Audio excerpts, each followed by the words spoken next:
Hi, Mrs. Oliver. How are you doing today? I'm doing very well, Mrs. Lang. How are you today? Good. We're sitting here and I'm being reflective of Mrs. Luddy being chosen as one of the women of Woodland. Excellent choice. And I know you've known her since the school is opened. Mm-hmm. And I would love for you to share some thoughts about how amazing she is as a human being.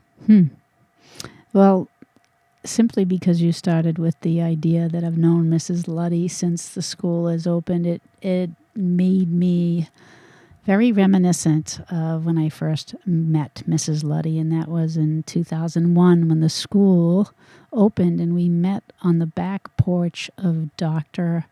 Frank's house. Mrs. Luddy and I were among the faculty that were the founding members of Woodland Regional High School. And what a lot of people don't know is that I was an assistant coach, and Mrs. Luddy was the coach of the girls' soccer team when we first opened the school up. And so right off the bat, I got to know Mrs. Luddy very well. And I admire her both personally and professionally.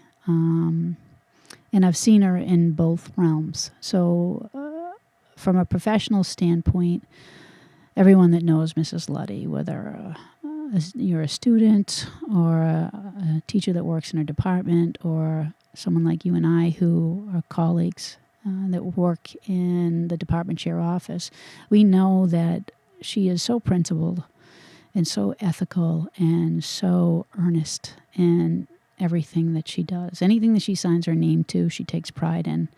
And she always tries to do the right thing. And she has extremely high expectations. Simply by being in her presence, she brings out the best in people because we see how hard she works and how she tries for excellence. And so we just really try and mimic that. Personally, she's extremely strong. And I don't think that there is anyone would deny the fact that Coach Luddy, Senora Luddy, Mrs. Luddy is strong. She's confident, she's bold, she's decisive. One of the things that I don't think everybody fully understands is just how sensitive and compassionate she is. And one really specific example is the work that she and her advisory do every single year when they collect toys for families that are struggling financially each holiday season. And that's something that she has been doing with her advisory team since the beginning of the school. She's the first one to, that's a more formal example. An informal example is she's the first one to offer to help out anyone at any time.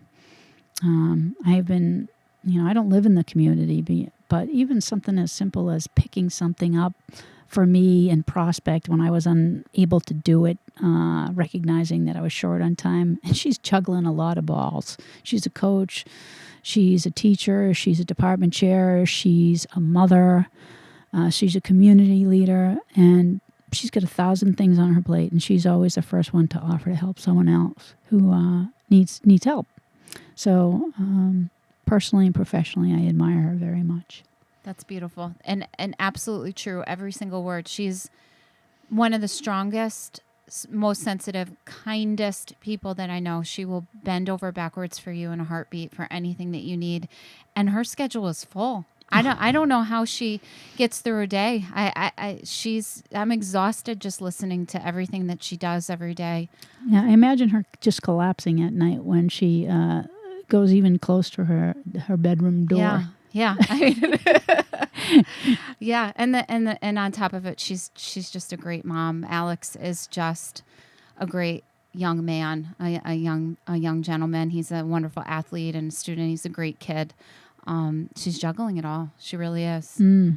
So thank you so much for sharing. Can we continue to talk? I Sure, feel like yeah, we absolutely. should be on NPR. Yeah. Thank you so much for your time, and that's it. Have a great day. Thanks for having me.